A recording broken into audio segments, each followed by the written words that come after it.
I will first and foremost support the policy direction that the Honorable Minister, who has the oversight over the power sector generally, has talked about.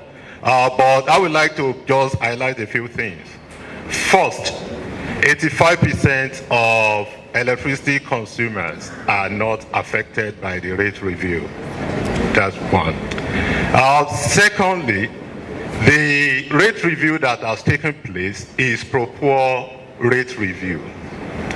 I can provide further explanation on that. But before I do that, the Honorable Minister mentioned one figure, which is correct.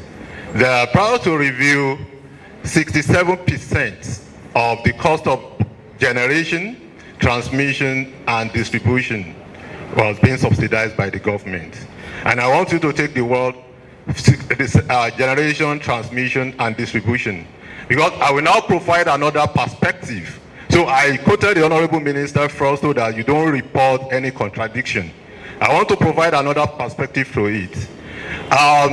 In January, the generation invoice was 240 billion to the DISCO. DISCOs were only mandated to pay 24 billion. That is 10%. So that tells you that 90% of the generation cost, in this case, you know, I didn't mention transmission and distribution so that you don't think that the figures are different. 90% of the generation cost was being borne by the government. Okay? And I think a lot has gone into discussion around how much it amounts to over a year. The Honorable Minister has also spoken to that. So with this, and out of that, now with the review, that means that about 50% of the generation cost will now still be subsidized by the government. Okay? So what that tells you, 90 minus 50 tells you that there is a reduction of about 40% by reviewing the rates to the elites practically. That means that 50% of Nigerian customers account for 40% subsidy on the generation cost. Now the government has said that, okay, this elite, because it's clear, the type of infrastructure, the sophistication of the infrastructure in Maitama is different from the sophistication of infrastructure in Yanyan.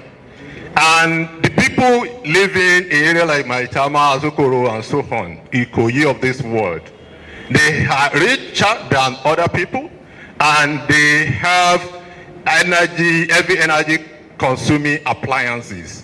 So that if you as a person or ordinary Nigerian consumes 1 kilowatt hour, let's say per day or per 1 hour, these people will consume multiples of that. That means that they benefit more from the subsidy. So now what we have done is to now say, okay, let the people that need this subsidy actually be the one to benefit. And the Honorable Minister has talked about some of the gains that will come if the government is relieved of this fiscal burden of about 1.4 trillion naira reduction. We have health, we have education, and we have other sector. Then we have investment need in the sector. And he has also talked about many technical things which we talked about previously, that we need to incentivize investment. If there is no path to recovery, nobody will come and invest. The pricing is essential. It may be painful at the beginning, but it will definitely be beneficial. So this subsidy that we've introduced, this subsidy reduction and the rate review we have introduced is pro-poor. I think that's important for me to point out.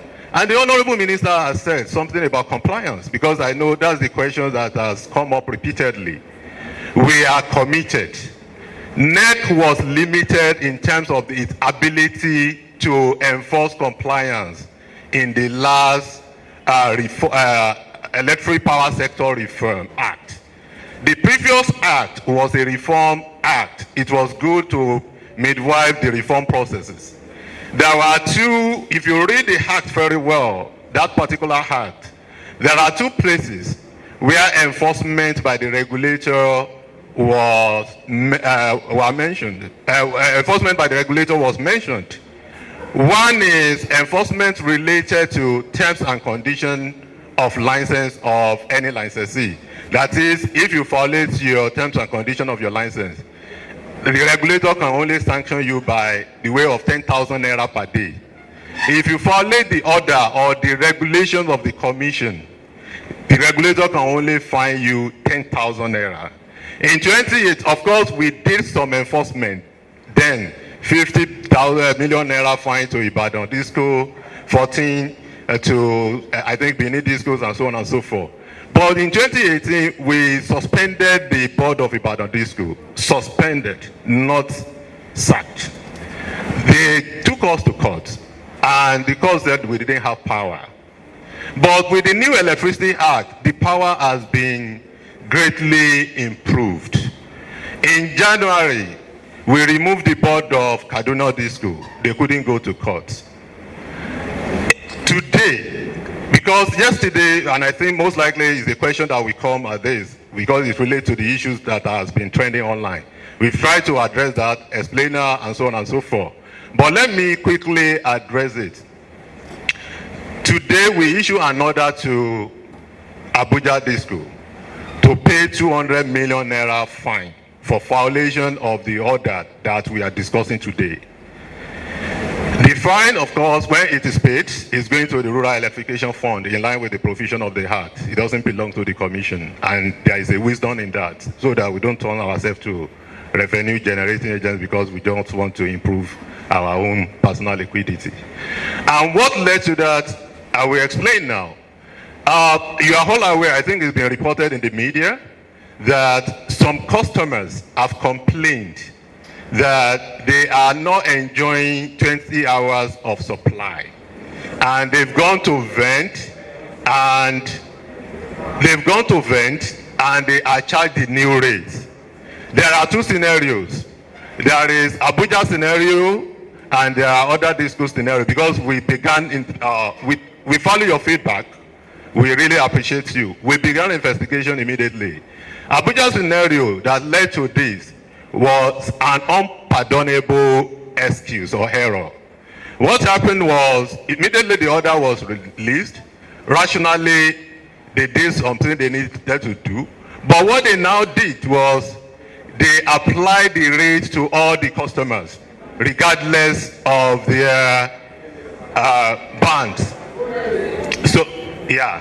So what now happened is, because rationally customers will go and fend to beat the implementation of the rate, immediately they hear the news. Some customers were lucky.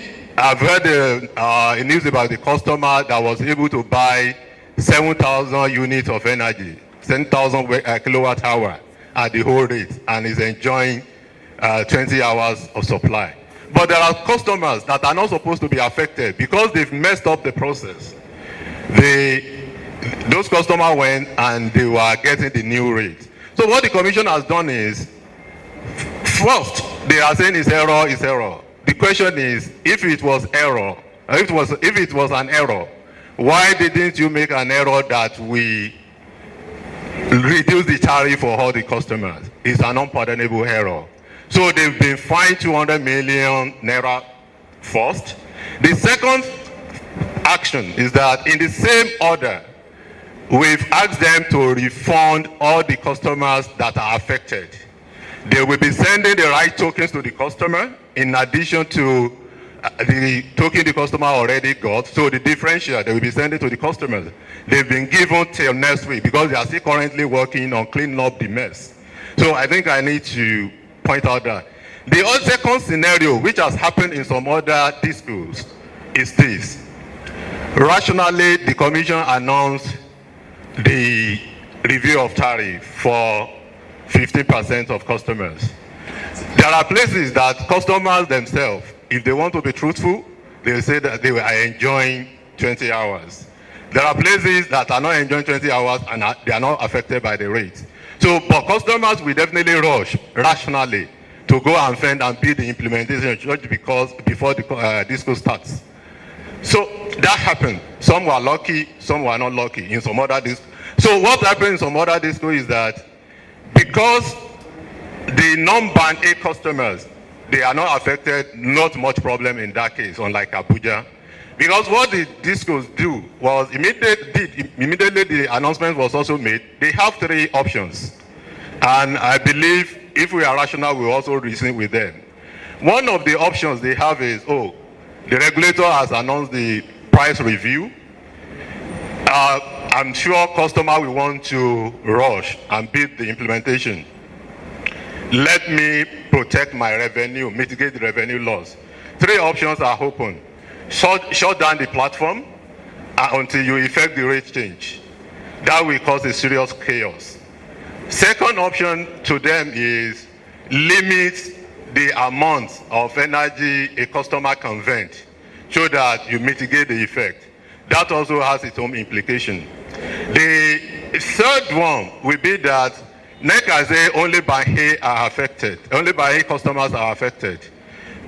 Change and they had an existing band A customers, like the case of Abuja, or I can take the case of Ikeja. They have about 200 or thereabout band A feeders in the original one.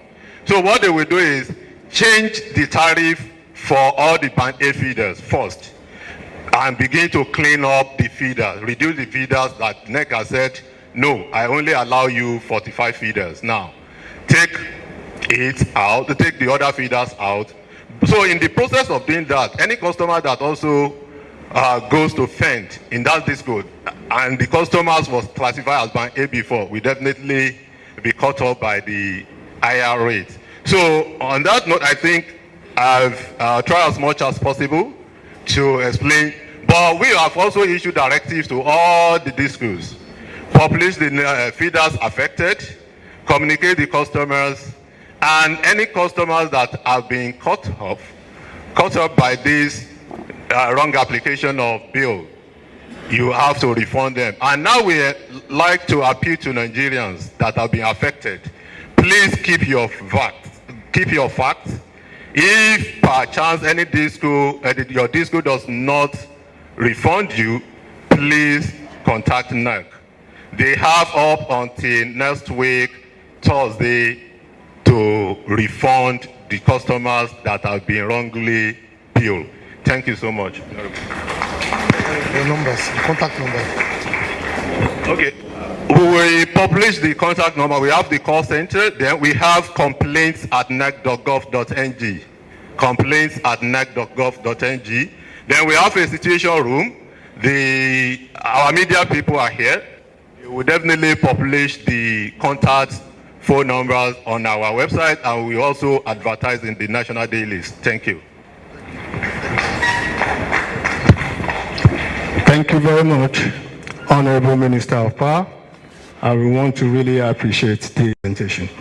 Very distinguished ladies and gentlemen.